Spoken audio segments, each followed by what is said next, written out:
We're back. It's your movie review, man. I'm Jeff Johnson, and this is Claude Fetier. and we're here to review another direct-to-streaming product on Disney Plus.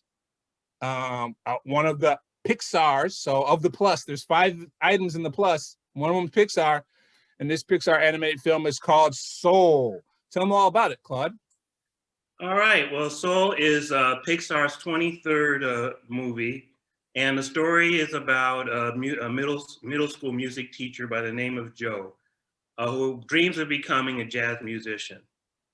And what's interesting, he gets offered a full-time teaching position, so he sort of has that bulletproof teacher's contract, which means security, whatever. As long as the kids aren't setting the classroom on fire or nothing, he's pretty much good in terms of security.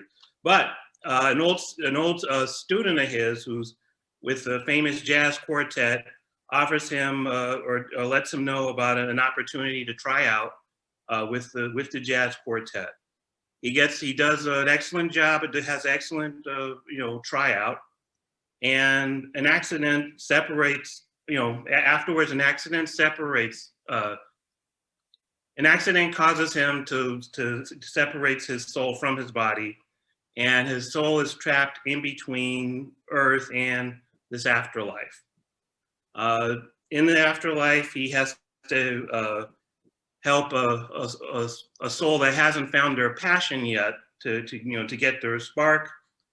And in order for him to return to Earth, he has to and this other soul. He has to mentor them, and at the same time receive help from them in order for him to get back to Earth. So, all right. That's Soul. The first set of trailers for Soul didn't reveal that much, as you described. You did an excellent summary of what the film was about. For those who are listening to the show right now, if you're like me, my first exposure to it was that it was Jamie Foxx in the starring role of an animated feature, and Jamie Foxx is just such a talented actor. He's shown his chops that he's an actual musician. From his performance in Ray, we've seen him do comedy routines where he's making impersonations of singers, for a punchline or for a joke. And then of course we've seen him in Ray, where he's playing the great Ray Charles, and only to find out, no, he actually can play piano. He's a great singer. It's just amazing the amount of talented folks we have out there. As you know, I repeat that quote all the time, Claude, that the fact that he's a comedian first, and he's a singer and a serious dramatic actor and a credible action hero actor. We've reviewed one of his films, see our review of Project Power, where he's another one. It's not his first action role. So I always say, though, but the comedy piece is, what was it? Charlie Chaplin said, dying is easy, comedy's hard. He's funny. He had his own, eponymous comedy show back in the late 90s, where all the stand-up comedians were getting their own shows. Well, Jamie Foxx got his own show, and but he was funny before that because he was on Living Color, if I'm getting my math right. Was he part of the Living Color cast before he got his own show? He came in not in the beginning, but yeah, he joined in Living Color after the first couple of years. But one thing you forgot to mention about Ray, Academy Award-winning actor. Academy Award-winning actor. Thank you for that. I got to put it. Wasn't nominated. Wasn't just nominated. He won it. And he's not on the path for an EGOT yet, but he could be, because he put out an album, and it was a chart-topping album. He had his singles. He had more than one single that was chart topping. I can pull up the stats on that. So he's a very talented person. And he brought up the fact that about this project in an interview that I saw him on. And I was like, well, you know, if he's a part of it, then I've got to see it. And he spoke about it even from its historic animation standpoint, that it was a pretty, you know, that was a significant thing of his role in this animated feature. So with that, I entered into Soul, and it showed a piano on the little poster, and he was a music teacher, and I thought it surely would be in that vein of, you know, music teachers inspiring young people to find, you know, to find their pathway in life through music. And when it opened that way, it opened with, you know, the amazing Pixar graphics. You know, it was, you know, where it's real life looking. It's like even showing city streets, walking down the streets of New York in daytime, but also showing inside of a classroom and the features, but giving it a stylized to it, because even though it's three-dimensional computer graphic, realistic imagery is still animated. And so this whole concept of making sure that the animators aren't trying to look like real life, they're stylized. Even that's just an amazing thing to me, right? That's a whole new world for those you know, who've grown up on animation, right? We never had that experience before. You were drawing it, and everyone knows it's drawn, so therefore you can go ahead and put in a style because it's two-dimensional. It used to be very flat and watercolor based, and you know, any style that you laid on top of that was, you know, part of your working within the palette of a two-dimensional flat, you know, cartoon. Now we got three-dimensional images. Now it's like, well, are you going to make it 3D and try to make it look like a real life? Well, no, you know, no, give a certain style to it. And it was very stylized. I liked how the people looked in this classroom. I liked how the celebrated jazz saxophone player that he was so excited to play along with her. Her look was amazing to me. Her look was amazing to me. She looked like a million people at once. And then the throw on top of that, they gave her Angela Bassett's voice.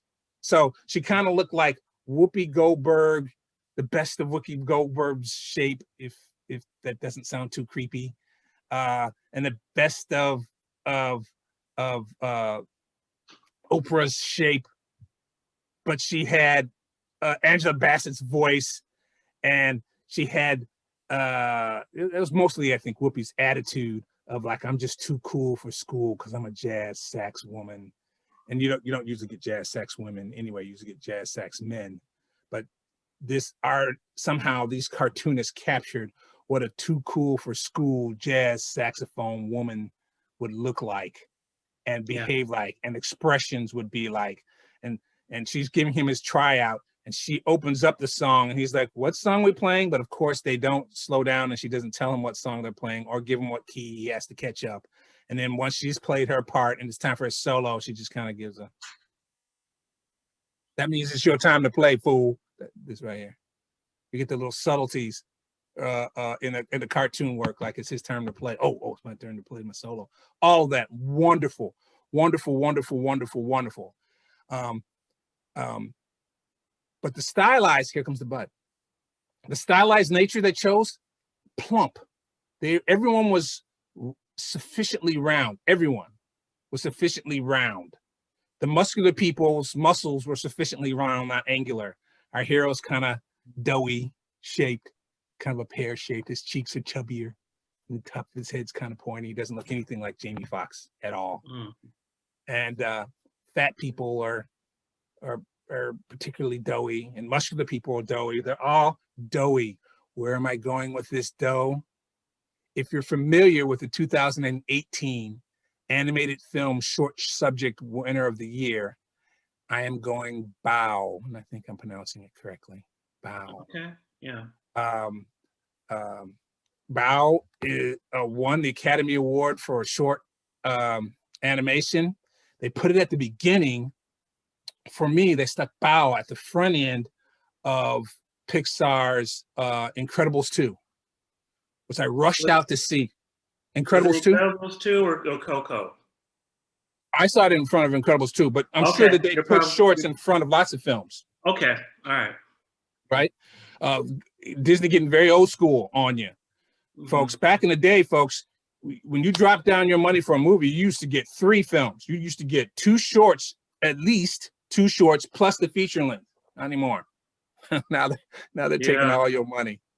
We're talking about a while back. We're talking about we're talking about the way back machine. The 50s even, yeah. The shorts 30, were 50s. guaranteed. They were guaranteed. And I don't mean a double feature. Yeah. Once upon a time, children, there was a double feature. You plunk down your money for the movie and you got to see 2 feature films. But other times they would put cartoon shorts in front. So that's Disney going old school on you and giving you a free cartoon. And in our case, I saw it just for The Incredibles. I brought my kids to it. What's Jeff's long buildup for? Bao may have won the Academy Award, but Bao took a very hard turn. Those within the sound of my voice who saw Bao, the short subject, you know what I mean. Bao was doughy. It's a short subject about a piece of dumpling dough for China. It's not Chinese, I think it's Japanese dumplings, if I'm getting it right. And it's a silent short where a woman kind of unsatisfied with her life is making dumplings for her husband. They're childless.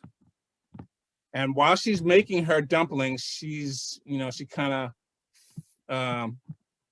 of phases out a little bit or gets a little, lost in her thoughts, lost in her despondency of not having children. And she looks down and one of those doughy lumps of dough is a baby. And so she starts raising the baby. And the cartoon turns to her raising this doughy lump of dumpling like it's her child. And we show the child go from kindergarten to elementary school to high school to college to dating a young woman that mom doesn't appreciate. Now, he's still dough. He's still a lumpy dough dumpling. Her little dumpling, figuratively, is a lumpy dough dumpling who's turned into a beatnik teenager 20-something who's dating a woman outside her culture, which I thought was an interesting choice. And mama didn't appreciate him dating this girl outside the culture, and mom has it out with them. It's a silent movie. She's angry. You can't date that woman anymore. You're not leaving us for that woman. They're in a fierce argument. And Bao took a turn. It took a non-children's cartoon turn, ladies and gentlemen. Who knows what I'm referring to? Oh, yeah. Mom grabs Bao. I'm sorry, this part's the spoiler for the 2018 short story film of the year, but I'm spoiling it. Close your ears. Mom grabs the dumpling and pops it in his mouth, pops it in her mouth. Ladies and gentlemen, I'm in this theater with my kids to see Incredibles 2. I turn to the mother, the parent next to me, and I'm like, that took a turn, an unexpected turn. She turned back to me, total stranger. She's like, our children are behind us. We're sitting in the front row so the kids can have a good seats to watch Incredibles. And this woman pops the dough in her mouth and swallows it whole. I said, that took an unexpected turn for a children's film. Yeah. Literally, Mom, you're smothering me and are all consuming. Literally? Ladies and gentlemen, I bring that up to say that Ian, let me get his name there, Im Migaben, who is the visual effects and cinematographer for some of the very greatest Pixar films. Wall-E, loved it. Inside Out, liked it a whole lot. Ratatouille, I could do without that. Plus a bunch of others. Brave, pretty good. Toy Story 3, great. Up, oh my gosh. The opening sequence for Up, which does take a turn, but it's not a pop a dumpling in your mouth turn. No. The opening sequence for Up is one of the greatest opening sequences, I'll just say, of all time, of any film or genre.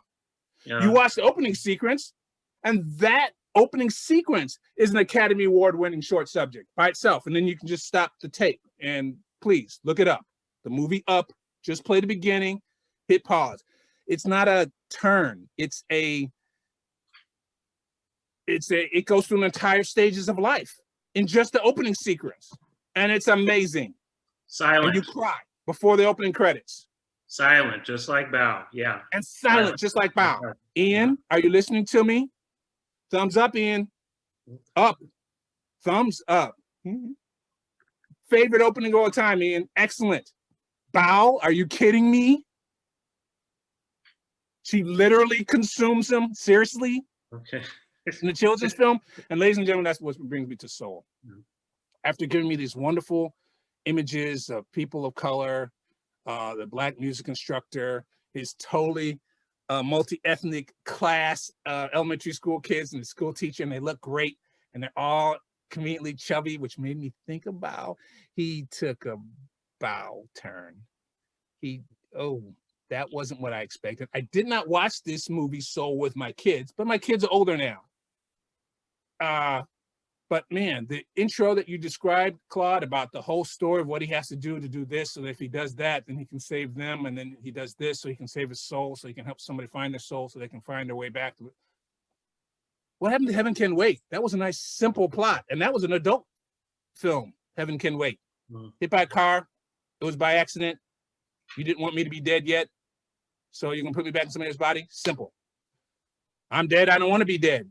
Let me come back to life. Simple. Go in the skull and save your soul, and instead of YouTube, they're at a U seminar. It took me 2 viewings to figure out U seminar, like it's a seminar so you can understand you. I'm just too slow to understand these jokes. They're so funny. It took a hard turn, ladies and gentlemen, just like Bow, that I was not ready for or expected. Wasn't quite the same as consuming your child whole as a dumpling in your mouth and swallowing him. But yeah, I enjoyed the real world better than the adventure in the fantasy world. That's my opening salvo about Soul, Claude. Okay. Oh man, you gave me, I'm sure audience, a lot to talk about, because you compared it to Bow, you even picked up the cinematographer's name and everything. So, okay, all right. Sorry, Ian, okay. I called you out. No, you know what? But yeah, no, there are a lot of things that you said that I agree with.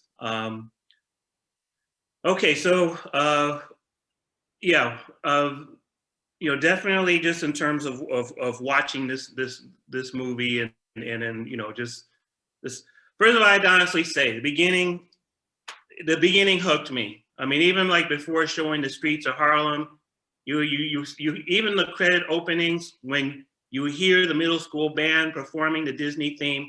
I mean, I was laughing my ass off, because being a substitute teacher, that's basically how school bands sound. Okay. I was just like, okay, I said, you guys hooked me already.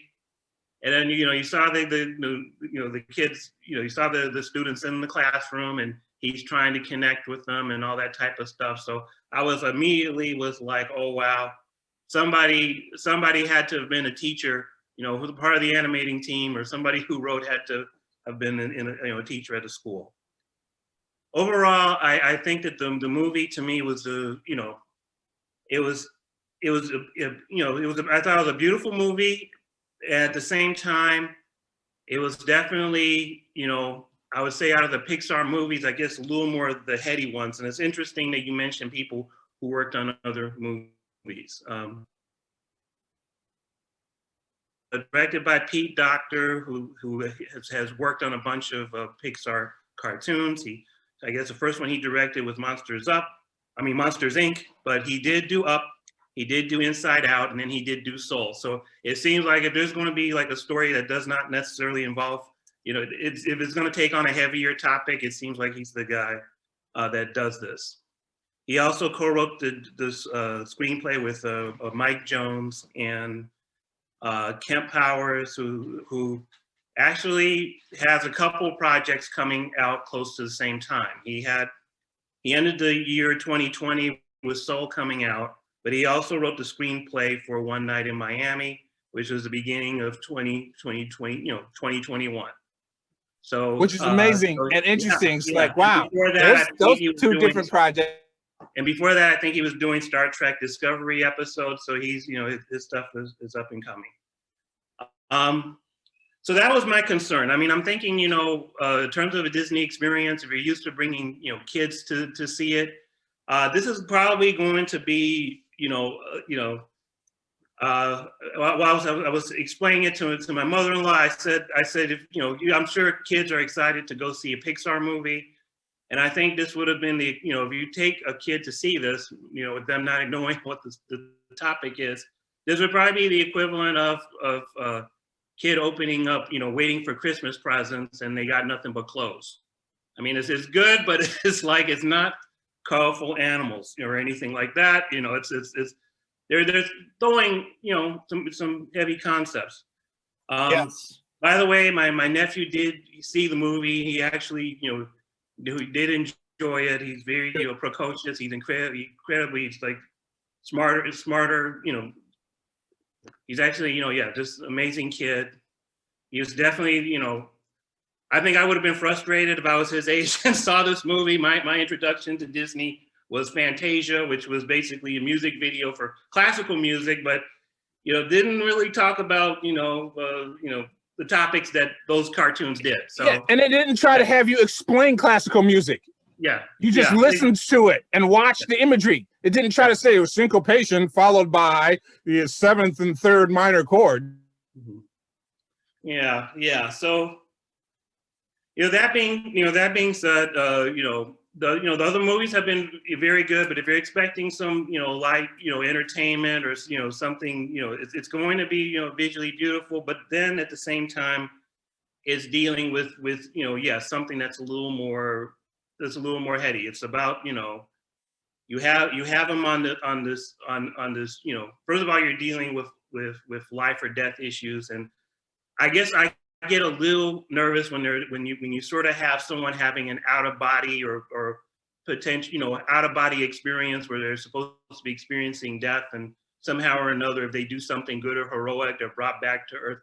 Because just in terms of being an educator, I've dealt with kids, or I've spoken with counselors about kids who've had sort of thoughts about dying or possibly suicide. I think I get nervous when people are under the belief that if they do something, they could come back. It's like, unfortunately, not to get somber, once something happens, that's it. So that sort of makes me a little nervous. That still though, I thought the adventure that his character went through with the Jamie Foxx plays Joe and Tina Fey plays 22, who is this a soul who is reluctant to have a spark because she automatically doesn't want to go to Earth, and he has to mentor her, but she also has to help him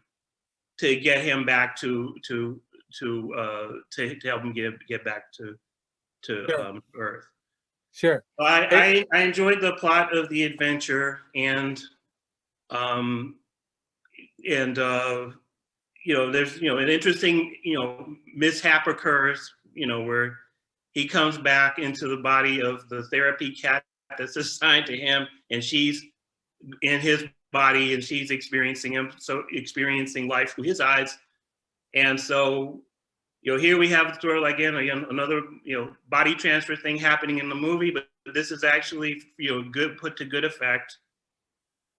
And just so the whole journey, just in terms of him mentoring her, but at the same time the experience she's having, being inside his body, he learns things about himself, and Sure. we come to realize that he has to.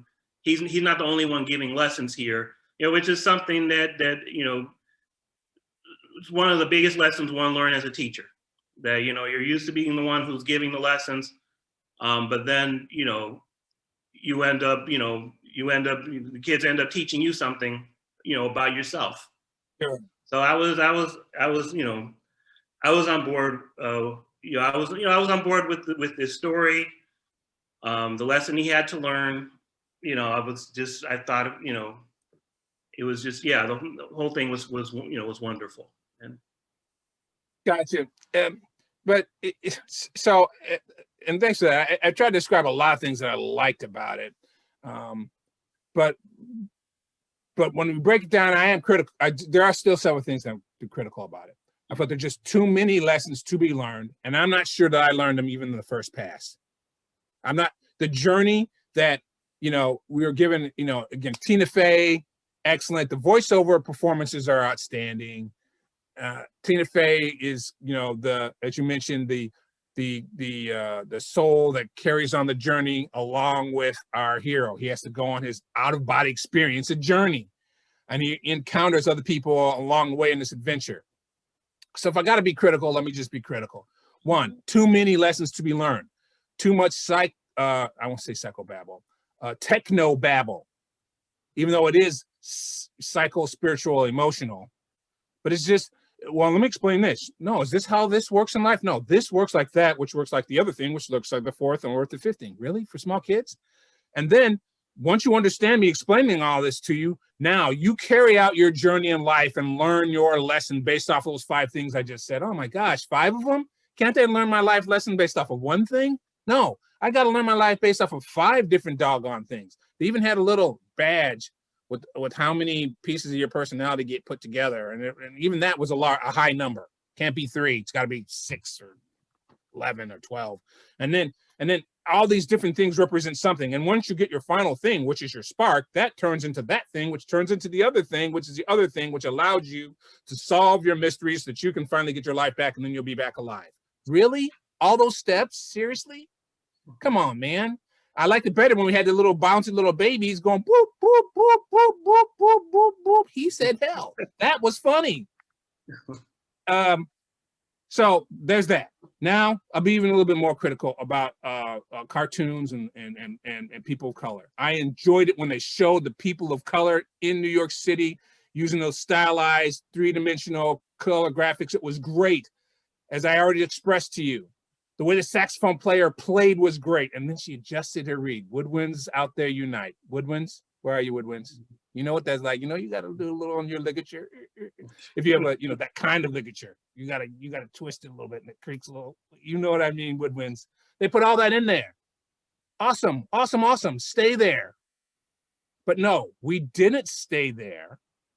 And we didn't stay there, ladies and gentlemen, with another Black character. Now, I know it's kind of a Disney thing that the characters start someplace and then they get transformed into a creature, and then they have to go through their entire journey before they can transform back into the person that they are. That's a Disney thing, okay? So I'll give them like that much credit for that, but that's all I'm giving. The rest of the credit is The Princess and the Frog, where she spends most of her time as a frog.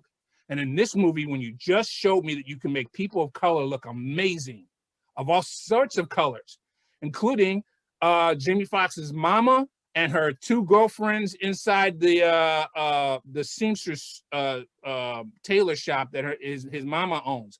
All perfect. They looked great. They even, for fun, gave us Questlove bald-headed, and he called himself Curly. That threw me off. It's like, that can't be Questlove. Look at his head. He's bald. It's got to be somebody else. So all those people look great. Great, great, great. And so I think they showed a Hispanic tattoo parlor to make some kind of punchline make. Then they started showing famous people in their soul version. But what's my point? Is that they look great in real life. They made real life people look real life. And then they immediately thrust us into the soul world where everybody was, ladies and gentlemen, what color were Hanks? What color are ghosts? It's just true. They're white. That's right. And all about looking the same. I can't make this up. I'm just describing to you what they did as opposed to complaining about it. No, you got to spend the whole rest of the majority of the film white when you were doing so well, giving us the colors of New York City and the jazz scene that's in there. Really? Seriously? Yes. Yes, but there's more. There's more to complain about. So what did I say? Too complex of a storyline. They didn't spend time where they looked the best. They had to spend most of their time not there. But I guess the final thread is it's just not clear to me the resolution. I'm going to have to watch it a third time to see if our character got his resolve, because it was just too complex. Did he resolve his issues? Jeff doesn't know. At the very last minute, they say, you were such a good person. We're just going to give it to you. And I'm thinking, what did they give? And did that teach him a lesson? Did they even show Tina Fey's character, number 22, what became of 22? I think they didn't. Or I was so tuned out that I didn't figure out what became of her. I mean, she got to go to Earth and she wanted to, but who did she become? What was her life like? Ugh. I mean, there was a couple of things that were funny. One thing that's funny is they were saying that all the souls were numbered, right? So they're telling you all the souls by their numbers. So like, here's soul number 22,546,000,000, which I'm sure they did the research to come up with like all the people that have ever been born on planet Earth. And there's soul number 22,492. And here comes 22,493. But Tina Fey's character was so reluctant and been refusing to go down to Earth for so long. She's just 22. She's double digits. She's the 22nd soul ever created, and she refused to go down to Earth. And they show her little hideout, which also is not explained. Again, all of these hidden jokes, I guess. She was hiding in a box, which is a pathway into her secret rooms. And then she goes through another box that goes into another secret room. Like this, over my head. Maybe only young people get that joke. Maybe young people understand that, and us old people aren't meant to, in which case, sign me up. I'm the old guy who doesn't get it. But are children watching this and saying, I get it, and they're laughing and enjoying themselves, then they'll love this movie. But if not, it was just too much. I liked Inside Out, but I think an example of Inside Out was just at that edge of too many concepts and too complex for children. The girl that was in Inside Out was dealing with some deep family issues. Can't remember what they were, so I can't spoil it for you.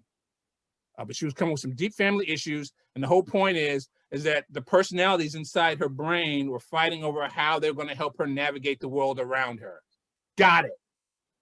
How many personalities were there, Claude? Were there 5 or 6? No. We're not. All right. That would have made it complex. Okay. And they didn't make it complex. And I got all the resolutions, and I got how the girl went through her journey, and she overcame her family issues and sought happiness. The end. Yeah, she had family issues, and also the fact that she was relocating to a new place, and that usually causes, just some trauma. Okay, well, I'm gonna address your points, not necessarily one by one. The first one was, okay, yeah, there were 5 things that they sort of need to earn, but the movie is not necessarily about them getting the 5 things. So in order for the story to work, you basically have to realize that they have to have their spark in order to go down into the earth. So we, those of you who are listening, don't think, oh, he has to do 5 things. No, they don't have to do 5 things. The things are just representative of different things, and then you basically, you get the spark to go down. So don't be intimidated by that. Your second point, I'm going to tell you right now, you sort of pissed me off with that one, because the thing is, honestly, I was going to bring up that point. Is honestly, I just felt like I've been robbed, like you, Robert De Niro and Val Kilmer just came in and just hijacked the idea, because you basically, the whole fact of how, blacks have been shown in cartoons, we're definitely spot on. I was like, so yeah, going back to what you said. Yeah, it's a little bit, it's a little curious to me in terms of both, like Disney and now Pixar, because going back to The Princess and the Frog, like you said last time, and like you said, I actually took a look at it this morning, because I was thinking, okay, what are the cartoons that have, that Disney has done that has Black characters in it? And I want to encourage them to make more, but I'm just going to go ahead and say what I had to say. Within that movie, the Princess Tiana, before she becomes Princess Tiana, she's basically in human form for about, I would say, 38 minutes throughout the movie. All right. The rest of the time, she is like in a frog. And similar to that movie, in the case of Soul, he's in human form. He becomes a little cuddly cloud thing, going back to your dumpling thing that you mentioned for Bao. So then he's out of his body and he becomes a cute, cuddly little thing. So it seemed like both of these movies are sort of made by Disney.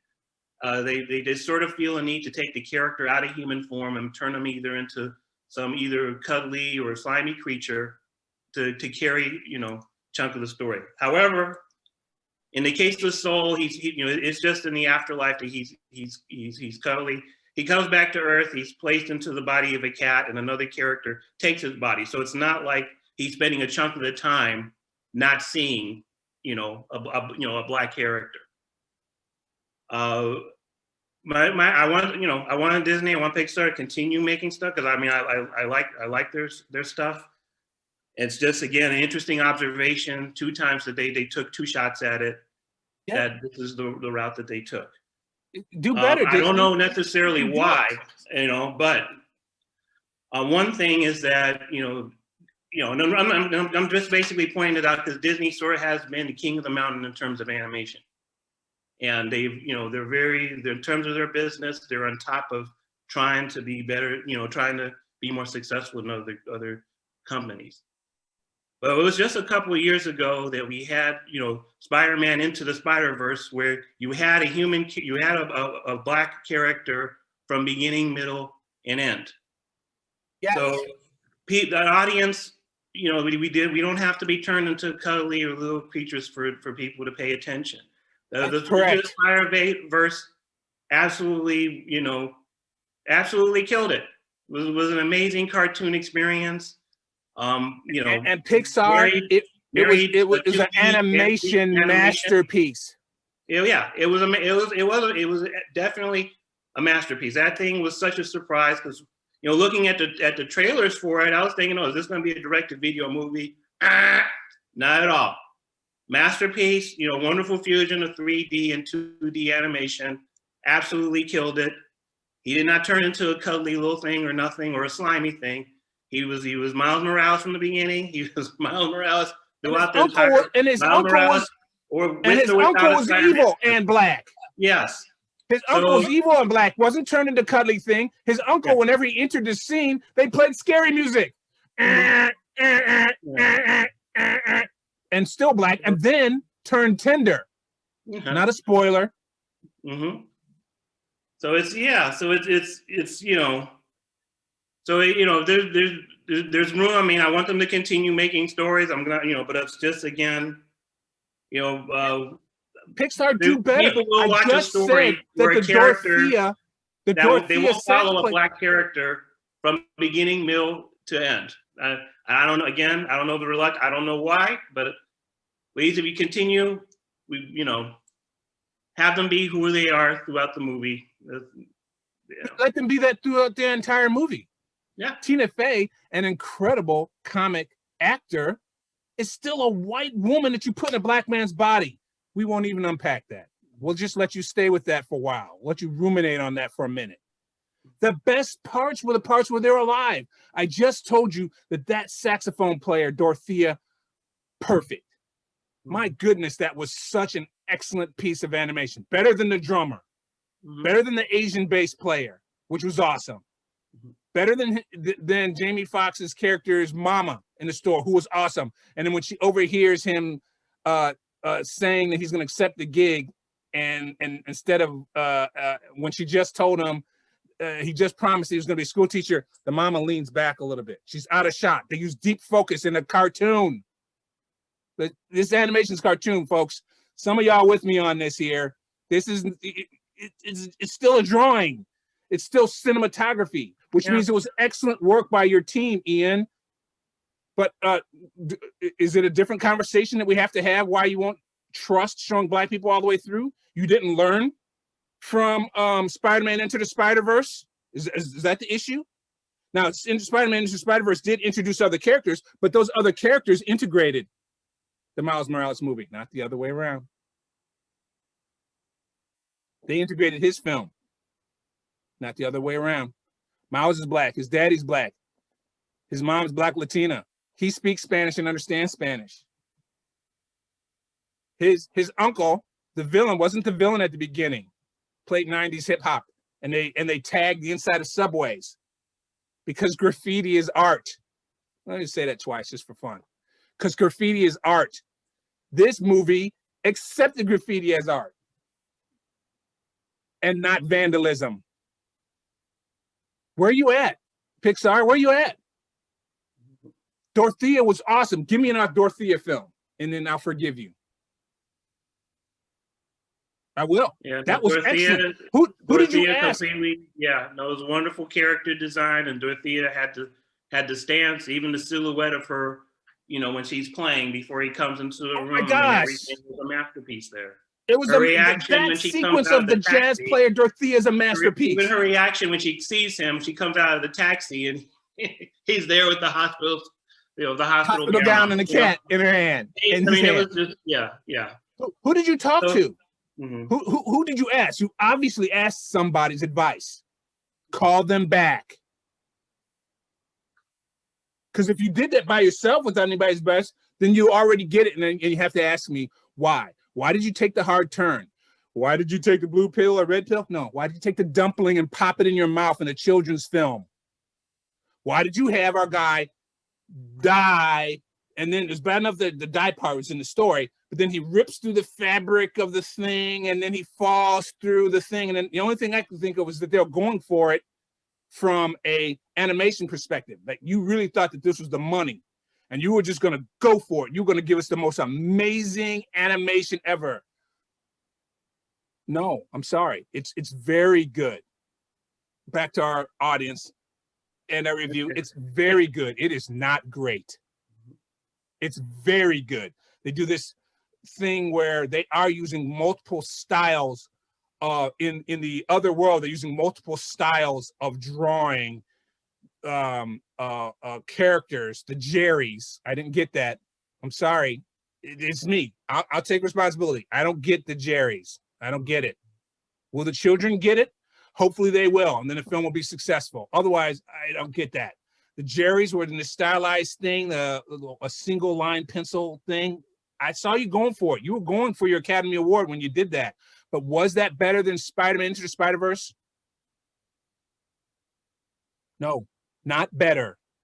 Not better. And to Claude and I's point, not worth it for me to spend the majority of the film not seeing the beautiful black and brown people that you had already shown us already. Do it. Do it. Do it all the way through. Show those pieces. It's amazing. It's wonderfully well done when it's done well. The trombone girl, oh my gosh, I loved her. She's second best of the artistic performances that you did behind Dorothea. Dorothea is a masterpiece. Performances, yeah. Dorothea is a masterpiece. The trombone girl is very good. The whole otherworldly where you're trying to go for it with the art is just very good. Not great. Not great. You might win this year for best animation, just like you won when you popped the dumpling in the mouth of the mother, literally consuming her own child. Okay. And then I got to explain that to my kids on the way home. Do mamas eat babies when they're really angry with them?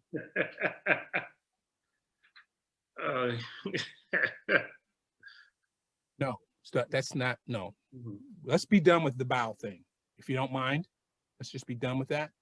Let's not go back there again. I'll just make one more hard segue. We do hard segues in the show. You know how hard this was? The Matrix. When we talk about how the Matrix did different genres and it did in fact throw in horror. Horror is in fact in Matrix. Remember we brought that up before. Yes, horror, Matrix is science fiction and it's martial arts and there's horror. And what was the horror scene? Is that when after taking the red pill, or the blue pill, I forget which one, Starsky or Hutch, one of the two of them, Crockett, Tubbs, one of the pills. Neo okay, now we're wakes up. Ourselves. Those of you who don't know about Starsky and Hutch or Crockett, He is referencing some old, some You don't see straight this? out some old You detective don't see this shows. right here? Shows I enjoyed, but come on now. I mean, Come on. okay. So in the Matrix, even the Matrix, though, they're like the Matrix. What are you talking about? All right. The sequels that's coming up, the future in the Matrix. Once upon a time, there's a show called The Matrix. He takes the pill, and it immediately jumps to him waking up in an embryonic fluid, and he has to peel back all of it. And I was like, "Whoa, this movie took a turn." But folks, that was a rated R movie. Okay. You know, Aura. We didn't have to explain that to children. Why Neo had all these tubes stuck all over his naked body, and he's peeling through the embryonic fluid. Ew. We're talking. Okay, this film. We're talking about. I'm bringing it back home. I'm bringing it back home. I'm bringing it back home. And this film. I know you're gonna bring it back home, but go ahead. Go ahead. In this film, he's dead. He realizes he's dead. And so then he tries to jump off the train going toward the light, which, by the way, when you're going toward the light, gosh, is that a spoiler to tell another thing they didn't like about it? What's with the bug zapper? Mm-hmm. What's with the bug zapper? The light beyond's a bug zapper. I'd run away from it too. So he's running away from the light. He does not want to go to the great beyond, which sounds like a bug zapper. And so he jumps off the bridge to the great beyond, and he has to also tear through a membrane, and when he comes through the membrane, he's in another world. That's where it takes a hard turn. Seriously, for a children's film. Yeah, I mean, I would beg to say this was. I'd probably say that honestly, I don't. It was probably something, and my mother-in-law was hinting at this. That it was probably something where it was, you know, I guess a lot of the cartoons are geared towards the adults and the kids and the adults, but this was definitely more adult when you're talking about with a lesson, you know, I mean, this was definitely more on the adult spectrum, like big time. So we're you and I consumed a lot of film. We're both in agreement there. We're both. You and I consumed a lot of film, a lot, and we know that when you watch short subjects, anything can happen. Yeah, of course. Short subjects start here.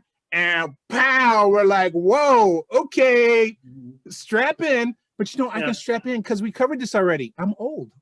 Well, there's a difference between short films and then short cartoons that come before the main feature now. I mean, usually we would, you know, back in the day, it would have been a Tom and Jerry short, which is why, you know, those of you who've seen those will, you know, anyway. But Tom may have eaten Jerry. Like you said, the Bow thing was still, you know, that was unexpected. That was that was surprising. But yeah, no, you know, in terms of this, I think the movie looked beautiful for what it was. Did it visually blow me away in terms of other Pixar movies? No. And again, the only reason I even mentioned Spider-Man as a Spider-Verse was the fact that how they dealt with the characters.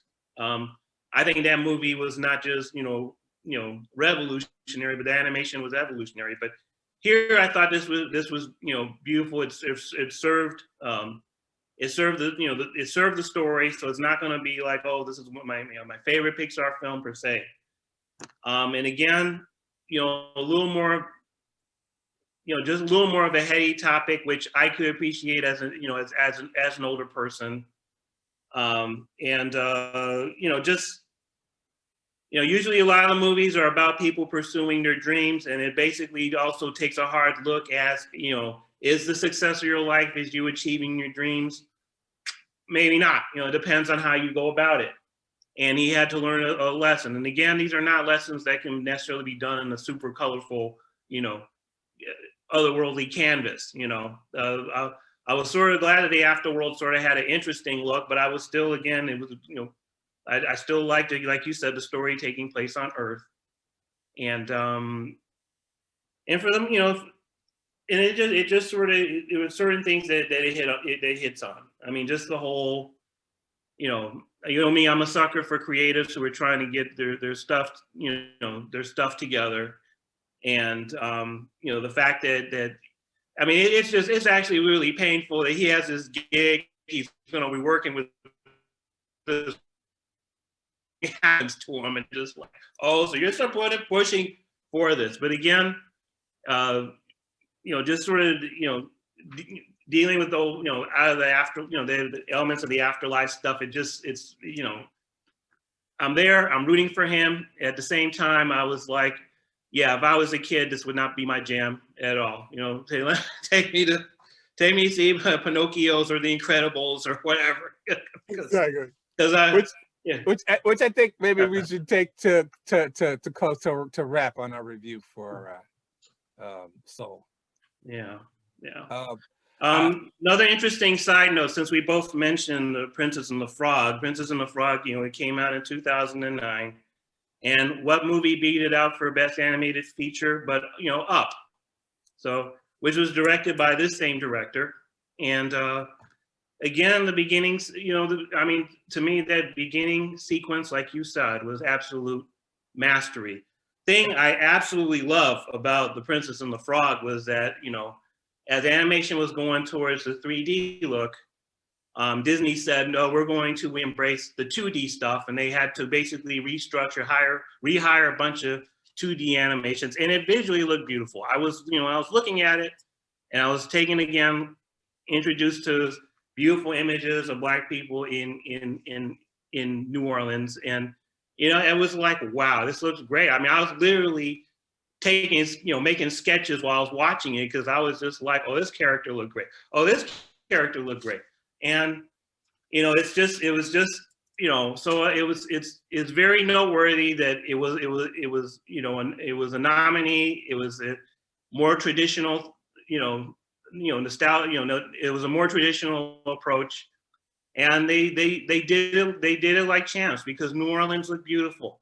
You know, Princess Tiana looked beautiful. It was an amazing cast.